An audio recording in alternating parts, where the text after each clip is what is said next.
Good morning, my name is Josh from CyclonesOZ, and here is your detailed forecast update for February 24th, 2025. A lot to get through in today's forecast update. We're going to be taking a look at Tropical Cyclone Alfred, which has formed offshore from Queensland and is rapidly intensifying at this time. The tropical low development off the West Australian coastline as well, we'll touch on that, and then the rainfall forecast as well for North Queensland and its surrounds. All of that plus more coming up in today's weather forecast. If you are brand new to the channel, please consider subscribing, but let's get stuck straight into things this morning with an update on Tropical Cyclone Alfred, now up to high-end Category 1 strength tropical cyclone status and rapidly intensifying well offshore from the Queensland coastline. It's an interesting forecast, and there have been some developments overnight, but the track forecast isn't changing too much. You can see from the tropical cyclone's development right now that it is a rapidly strengthening and quite a powerful tropical cyclone, certainly getting up towards Category 2 status, and it's not going to be long until we're looking at a severe tropical cyclone here out in the Coral Sea. I would just like to zoom in here and explain what's going on with the system right now. So it's looking really healthy for one, but you can see this really strong kind of white line of convection heading north to south here.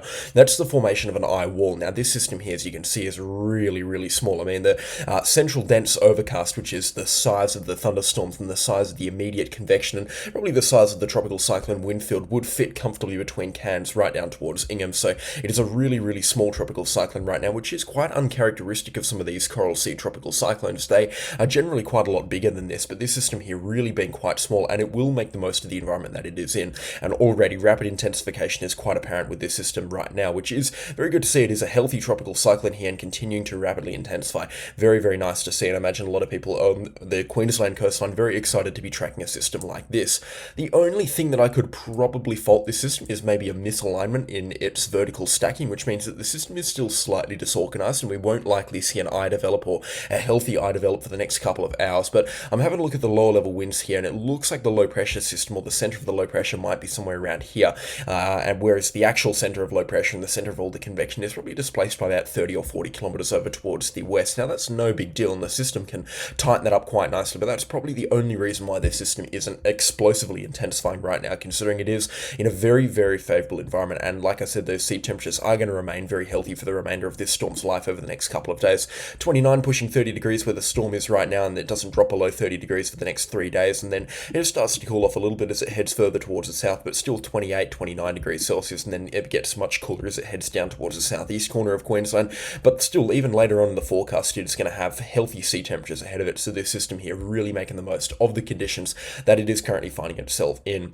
Let's jump straight into the forecast right now and see what is expected with this system over the coming couple of days. Now the track forecast, like I said, is still a little bit murky on this system, but we're going to do our best here. Starting things off with the Eastern Weather Forecast model, you can see very slow movement over the next couple of days. You can see between today and tomorrow it barely moves at all, really making the most of those sea temperatures and the very warm sea temperatures and favourable conditions that it finds itself in. Rapid intensification will continue through tonight into Tuesday. It will then begin to plateau a little bit from about Tuesday morning once those really favourable fuel conditions start to get sapped from the environment and the ocean.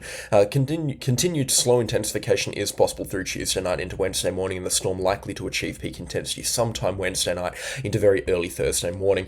The majority of forecast models are happy with a 80 to 85 knot strength tropical cyclone. That'd be a Category 3 strength on the Australian cyclone scale. It would likely be on the stronger side of Category 3 strength tropical cyclone status. Could even be pushing up towards Category 4 strength tropical cyclone status, but at this time Category 4, and anything stronger than that is exceedingly unlikely. It's not going to be a really powerful tropical cyclone, let's just face it. The conditions are good, but they're not that great. Wind shear will be impeding this tropical cyclone just a little bit, but it's certainly not going to be a weak system. It's certainly one that if it was going for land, we would need to be taking very seriously. Pushing the forecast for a little bit, and I'll zoom out to get the real scope of Queensland in here. You can see the storm just slides between the southeast corners of Queensland across towards New Caledonia. It looks like it just gets dragged down there through the first couple of days of March by the looks of things. Now, forecast models have been suggesting that once maybe March 4th or March 5th comes into swing here, we might be seeing the storm swing towards the Queensland coastline. There's just really a lot of uncertainty with the forecast track of this system here once it gets south of about Mackay and Rockhampton. The GFS forecast is taking the system on for a direct hit sometime on Tuesday. The Eastern Rift is actually taking the storm for a direct hit on Queensland as well just the day later. So there is now a little bit of model support back again for the Queensland landfall, but I'm more kind of inclined to say that this is a bit more of kind of model uncertainty this time. The axis is also calling for a direct hit on Queensland, but at a more reasonable time frame on the 3rd. So the forecast is still really uncertain here, but it is now starting to build again for a tropical cyclone landfall, or a possibility for a tropical cyclone landfall. Now, I did say a couple of days ago that was pretty much all but off the cards. That was when the tropical cyclone hadn't fully formed yet. Now that the system has fully formed yet, the forecast models are having an easier time initializing it or gathering all of the relevant data from the tropical cyclone that it needs to make the best possible forecast. And we can now see a landfall is possible along the Queensland coastline between the 3rd and the 6th of March, as per all major forecast models. I do not want that statement to panic anybody. There is still no immediate risk to lives or property across the Queensland coastline.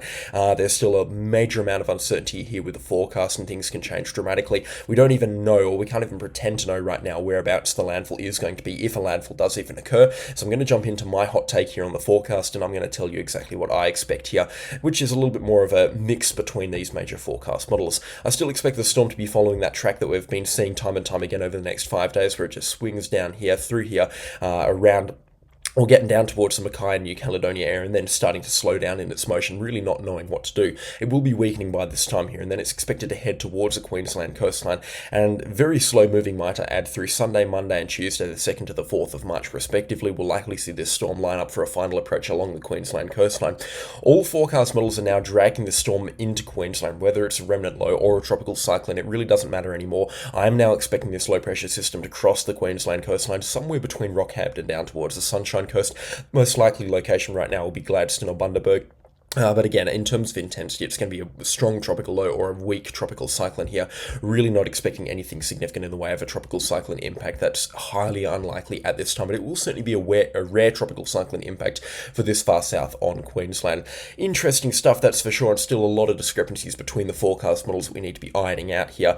It is a very difficult forecast to be making, and again, I'm not really going to be making proper predictions on this forecast track and landfall from this tropical cyclone for a good couple of days still, and I don't think there's any need for those in Queensland to be preparing for this tropical cyclone right now. And whilst there is certainly still the chance of a tropical cyclone or a tropical cyclone impact along Queensland and the Queensland coastline, you can now see that the Bureau of Meteorology's cone of uncertainty, if we pull up the cyclone tracker here, is calling for this system to start to approach Queensland by the looks of things much later on into the forecast period, and it's bang in line with the other forecast models as well. There's still absolutely no need to be panicking for this system or preparing for this system. If this forecast is remaining solid until about Wednesday or Thursday, definitely by Thursday morning, then it's certainly going to be a good time to begin preparing for this system or begin preparations for this tropical cyclone and start feeling like a tropical cyclone impact is possible along the Queensland coastline. But right now, it is extremely unnecessary to be doing that, and it's only going to be at the detriment of other people. So no need to panic buy, no need to prepare for a tropical cyclone. Just watch the forecast and don't act until about Thursday or Friday. And also, if this tropical cyclone is to come through into the Queensland coastline through Tuesday or Wednesday, which is looking like a pretty possible time frame if it does actually approach the Queensland coastline, sometime around the 4th or the 5th of March, you'll have all weekend on Saturday and Sunday, the 1st and the 2nd of March, to adequately prepare. So you're not going to be pushed for time either unless you're working through that time period. So there really is no need to panic at this time. And again, another factor with this tropical cyclone is it's going to be very weak. Regardless of if it makes landfall or not, you can see between all major forecast models, a very weak system is expected to come ashore here. The GFS at Category 2 status here around Rockhampton, that's nothing overly unusual for them. And then the Eastern West, a very weak Category 1 strength tropical cyclone by the looks of things around Fraser Island or into the northern areas of the Sunshine Coast. Again, that's nothing overly unusual. I mean, they don't really get tropical cyclones down on the Sunshine Coast, but it will just feel like a very powerful East Coast low down there at that point. It isn't going to be anything absolutely wild, that's for sure. Nothing apocalyptic, that's for sure. So again, the need to prepare is very little at this time. There's no need to be panicking or worrying about this tropical cyclone. Just keep a close eye on the forecast. Make sure you're remaining informed by the Bureau of Meteorology and other trackers and chasers out there. It's an interesting thing on the forecast. It's certainly one that could cause some concern, especially around in the forecasting community. So again, only believe half of what you see and just make sure that you are staying safe and not panicking in a time like this. In fact, dare I say that this tropical cyclone, if it was to make a landfall around Rockhampton or Bundaberg, this would be more good news than it is going to be bad news, just because they're parched with rainfall right now. And you can see week-long rainfall accumulations now jumping onto the forecast. I mean, this would be some pretty serious stuff here outside of Tiara and Rainbow Beach, up to about 1,000 millimeters. But widespread falls between 150 and 350 millimeters would be very welcome here along this corner of Queensland, throughout the Sunshine Coast and into the south central areas of Queensland. So dare I say, if a tropical cyclone came ashore here as a Category 1 strength system, which would mean winds of around 60 to 70 kilometers an hour and gusts up to about 110 kilometers an hour, nothing absolutely unheard of for these locations of Queensland, that's for sure. The rainfall would be more good news than it would be bad news. It'd be filling up their dams, filling up their rivers, and really making sure that they can get through the next 8 months of dry weather here up in far north Queensland, because it doesn't look like any substantial rainfall's coming for southeast Queensland unless it comes in the form of a tropical low, a rainfall depression, or a tropical cyclone. So dare I say here that if we do see a weak tropical cyclone line up the Queensland coastline, that's going to be more exciting and more good news than it will actually be bad news. And I never thought that I would say that in a tropical cyclone impact along the Queensland coastline, but it definitely does look like that's a possibility at this time. And again, you can see rainfall accumulations here on the GFS forecast model up to about 400 millimeters. This would be very, very good indeed, I can imagine. And of course, tell me otherwise if you live around Bundaberg and Gladstone and Rockhampton. Tell me if you guys really don't want to see a tropical cyclone or a tropical cyclone crossing the coast and delivering a bunch of rainfall. Of course, I could be completely wrong here and speaking out of my rear end, but at this time, I just feel like, considering the fact that they've got had absolutely no rainfall, or very little rainfall so far this wet season, they'd be more excited to see some significant rainfall accumulations than they would be disappointed at this time. You can see soil moisture values and soil moisture numbers really, really low across this part of Queensland. They're definitely heading into full-blown drought-like conditions across here, moderate to severe drought conditions being quite widespread, even through the lower and the mid-levels as well into the soil moisture values. So certainly some interesting stuff on the forecast. Certainly one thing that we're going to be keeping a very close eye on here across this part of Queensland. It's an interesting aspect of the forecast, and again, this tropical cyclone is intensifying quite nicely at this time with some very nice convection, some very nice thunderstorms. It is very nicely developing, some good wind speeds as well along the Whitsundays. Those winds still flowing around Hamilton Island, so impacts are still being felt there. Again, I would just like to finish off this part of the forecast by saying that there is no need to prepare for this system. There's no need to be buying stuff. There's no need to be getting your house ready, taking time off work, evacuating. Absolutely no need for it right now. You've still got a couple more days until cyclone gear might need to be activated here, down in the southeast and the south central corners of Queensland, and even along the central coast as well. All forecast models now do suggest a landfall, especially around Bundaberg, so the consistency and the congruency between the forecast models is starting to build up quite nicely, which is very good to see as a forecaster as well. I mean, that's exactly what I was looking for in today's forecast update, but at this time, again, it is still very far out, and a lot of things can change in the forecast models. And if you take a look at the spaghetti models as well over on Tropical Tidbits, you'll be able to see that there is just really not much congruency between the forecast models themselves either in this system. I hope that this forecast has made sense. If it hasn't, stick around for tonight's forecast update. I'll be helping you out over there as well. We're just going to be taking a look at Tropical Cyclone Alfred. Anyways, let's shift focus now and head over towards Western Australia. Tropical Low 21U, which was supposed to get the name of Tropical Cyclone Alfred if it hastily got itself together in terms of development, which it really doesn't look like it's had any intention of doing over the last couple of days. This tropical low here has been developing quite nicely over the last couple of hours, and you can see it has a bit of an eye-like feature around a central ball of convection. I mean, it's obviously not an eye. The system here isn't a powerful tropical cyclone, of course, and it is just a weak tropical low in the making, but it's definitely getting quite close to tropical cyclone status by the looks of things, with gale force winds certainly appropriately estimated around the storm center of circulation here. It's a strengthening tropical cyclone, and again, between what the forecast models are saying, I would not be surprised if this did get up towards severe tropical cyclone status. You can see, especially the Axis forecast model, taking this up to a respectable intensity, or it was in yesterday's forecast and still is in today's forecast by the looks of things, through tomorrow afternoon and evening, getting up close to severe tropical cyclone status before it approaches the West Australian coastline and completely carks it well offshore from WA there. You can see it just kind of weakens off and meanders by the 26th and the 27th, and we were pretty hopeful for a bit of rainfall across the southwest corner of WA later on this week, around Wednesday or Thursday, about a week ago, but that really doesn't look like that's going to materialise on the forecast anymore either. And you can see here 4-day rainfall accumulations throughout the remainder of this week here, not looking healthy at all across the southwest corner of Western Australia. A couple of raindrops here and there through Wednesday and Thursday night, and a few thunderstorms also possible here and there. But in terms of impacts from this tropical cyclone, nothing significant is expected, and that's even if it gets to tropical cyclone status right now, which it certainly looks like it's got a fighting chance of doing so now. It's developing up quite nicely over some very favourable atmospheric conditions and over some very warm sea temperatures as well, and has about 24 to 36 hours of some really good sea temperatures and very good atmospheric conditions to get itself together before terminal weakening will be pretty quick to kick in here. So certainly a strong tropical cyclone chance here. I wouldn't be surprised if this got towards severe tropical cyclone status and squeezed out nigh, especially with how it's developing right now.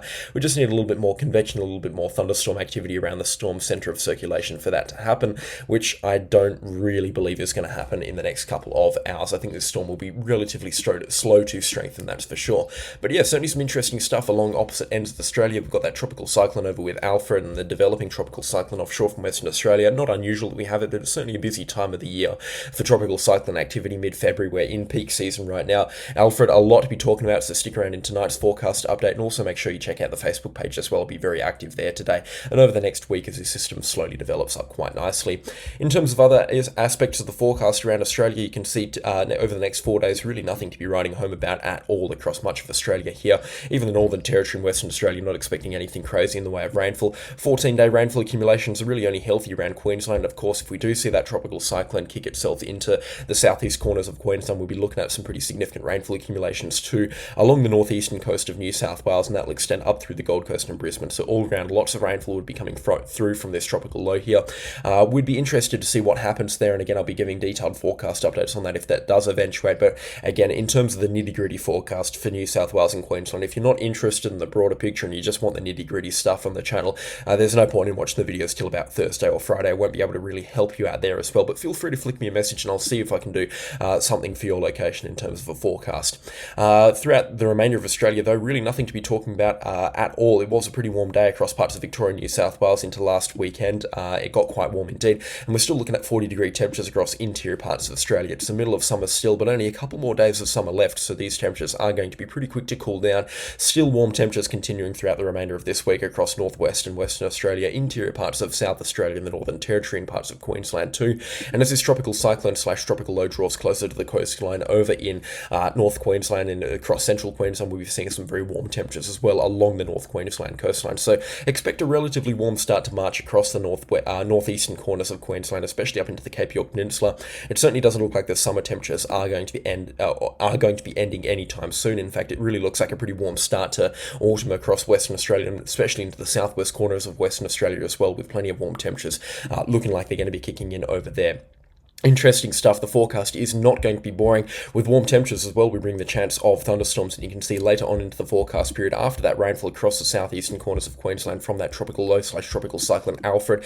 That will be making its crossing or a close pass towards Queensland. We could be seeing some pretty good conditions for thunderstorms here and there throughout the first weekend or the first couple of weekends in towards March as well. So certainly looks like as we get in towards March later on into the forecast period, it's not going to be long until we're starting to talk about rainfall again across North Queensland, because we'll be looking at another rainfall event in the Coral Sea as we get towards the later parts of March and into the first couple of weeks of April. The rainfall will be back pretty shortly across northern Australia, whilst we do have that tropical cyclone. Apart from that, nothing really to talk about across Queensland, the Western Australia and the Northern Territory either. So whilst there is a lot of interesting stuff to be talking about right now, later on into the forecast period, it's going to get much more interesting, with a long-range forecast suggesting plenty of rainfall through March in towards April as well, and even in towards early May. And you can start to see some rainfall here building across Micronesia, Fiji, Vanuatu and the Solomon Islands as well, flowing across from the east well over into the eastern parts of the Pacific Ocean, then heading across towards Australia, PNG. And we'll be looking at that burst in tropical moisture as we head in towards late March and into early April. Anyways, that is all that I have time for. You can tell that I'm probably waffling or finding things to talk about here in this morning's forecast update. If you have found it informative or helpful, then please do let me know in the comment section down below. There'll be another forecast update tonight on Tropical Cyclone Alfred as it develops offshore from Queensland. Certainly a lot of information to be getting you through over there as well, so make sure you do stick around for that as well. A special shout out to the channel sponsors. Their names are on screen right now, and again, I could not run this show without them, and their support is much appreciated too. Let me know what you think of the new video qualities as well. I've been trying to upload these in 4K. They just take a little bit too long, considering my home Wi-Fi right now is currently out, and it has been out for the last week. But new computer purchase, I feel like the audio has dramatically improved. It really does. It's a really nice computer, and it's cutting through everything that I can throw at it here at the CyclonesOZ channel. So again, thank you so much. Plenty of good things to be coming. It's all thank you to you guys and the channel sponsors as well. All from me today, and I'll catch you all in the next storm. Goodbye.